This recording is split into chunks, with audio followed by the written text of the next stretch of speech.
Welcome to Salix. Let's have a look around.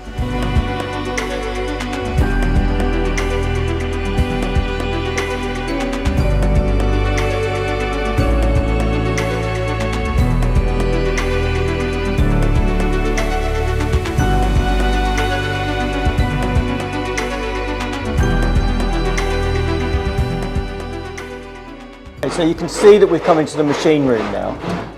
Since you were here last time, we've extended the machining area as well.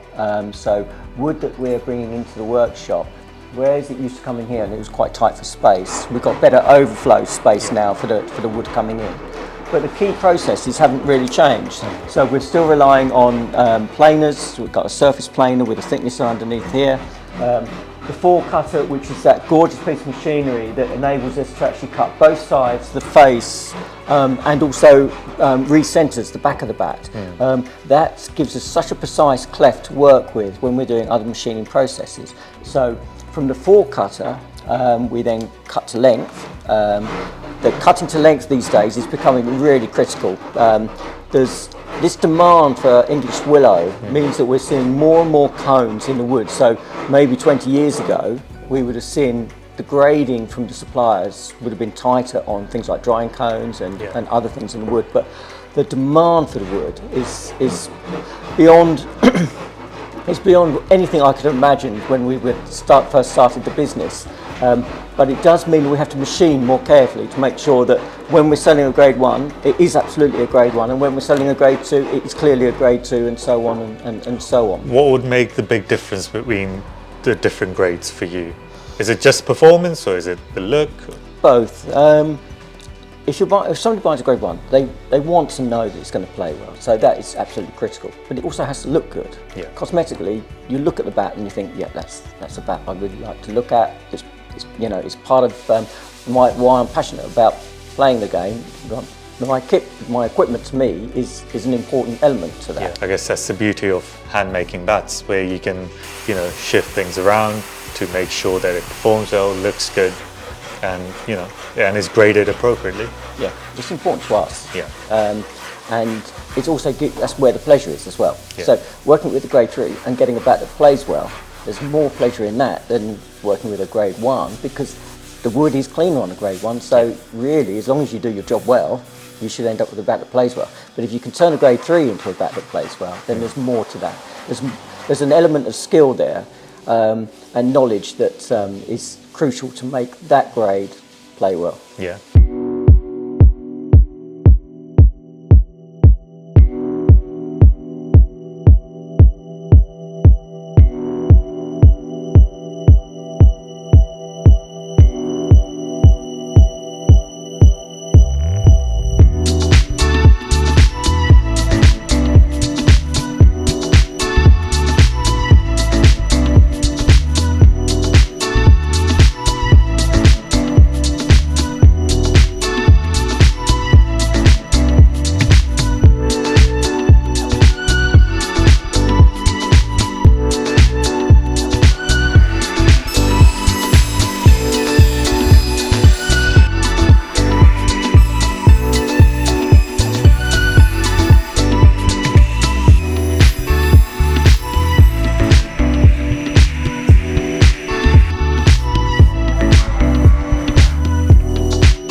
Okay, so from the machining we move into where we do the handwork, and of course this is critical. This is very much Salix, isn't it? The handwork, what we're recognised for.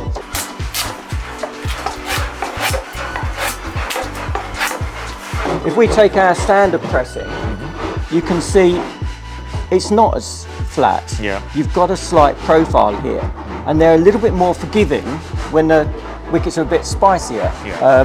And it's easier to get the sort of tightening, but you lose a little bit in the edge. So it is fine to make big bats, and you can underpress pieces of wood to make a big bat. Yeah.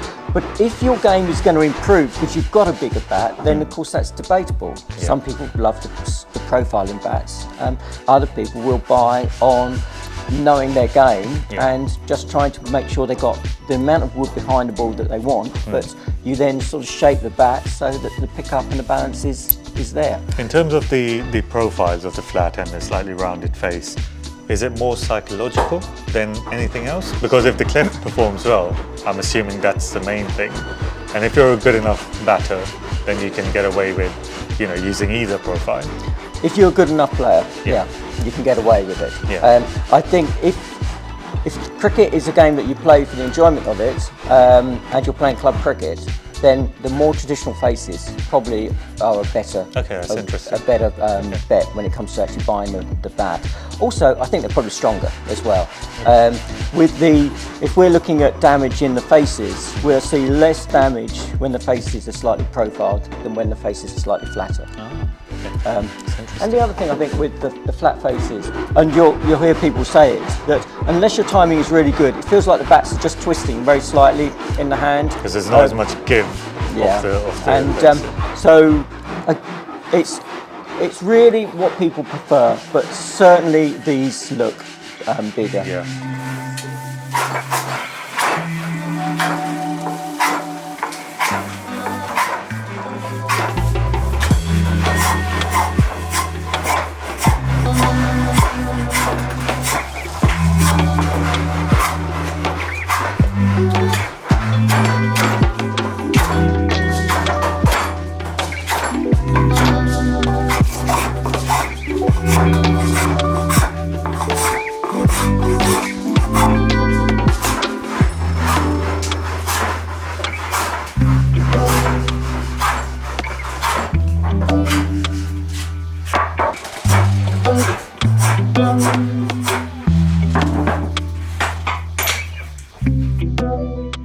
One of the things that we've done so well with you over the years is junior bats, Yeah.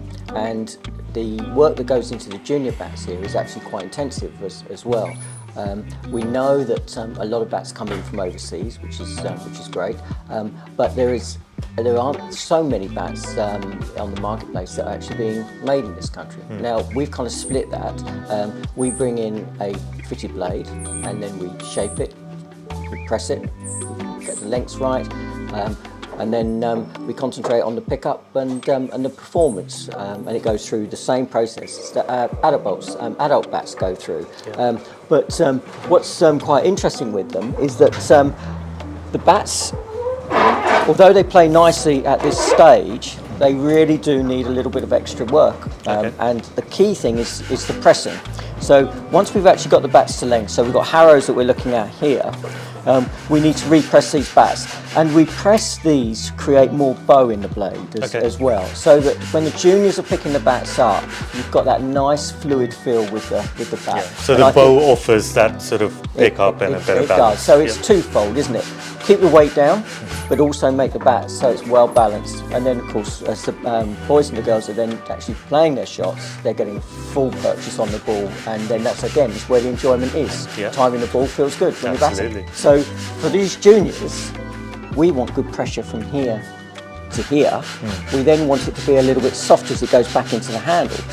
That helps with performance, but it also does another thing, it keeps the weight down.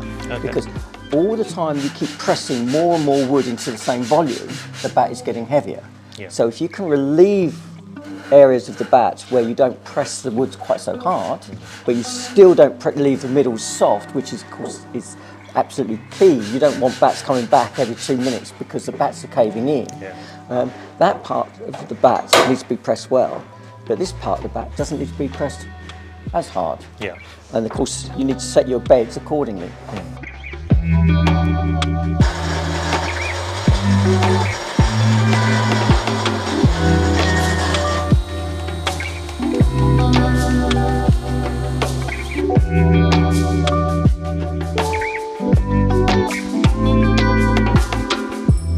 Let's close again as we get to the driving area.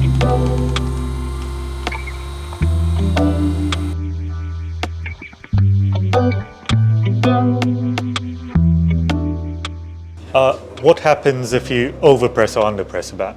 How would you know that the pressing's right?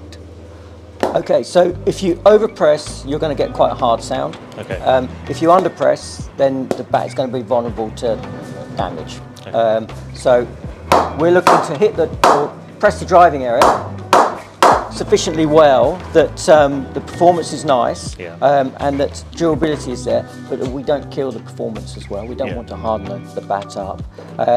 But that is quite a nice sound. When we sand the bat and when we shape the handle, the softness will be there a little bit more as well. So it isn't just what's happening in the face of the bat, it's also the other parts of the bat that come into how the bat is going to ultimately play and pick up. Yeah.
Like bat wax, got linseed oil in it.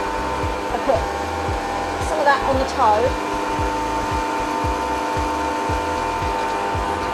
and then onto the polisher.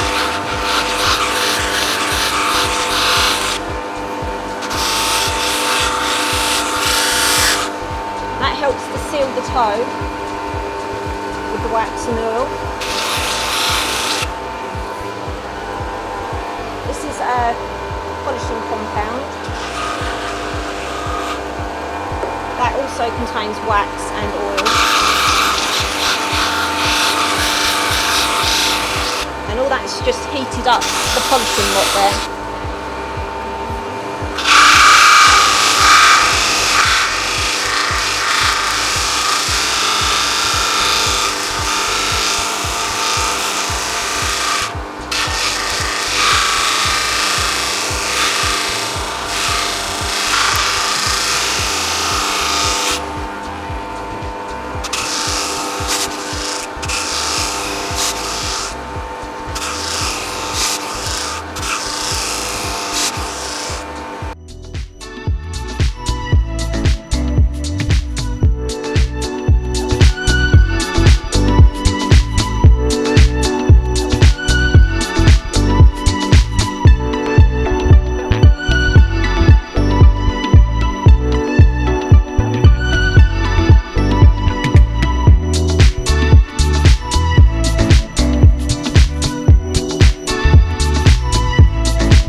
Andrew, thank you so much for having me. That was an amazing tour, essentially, of everything you guys do. It takes a lot to make a bat from, what it starts off as to what it finishes off as. There's so much work that goes on.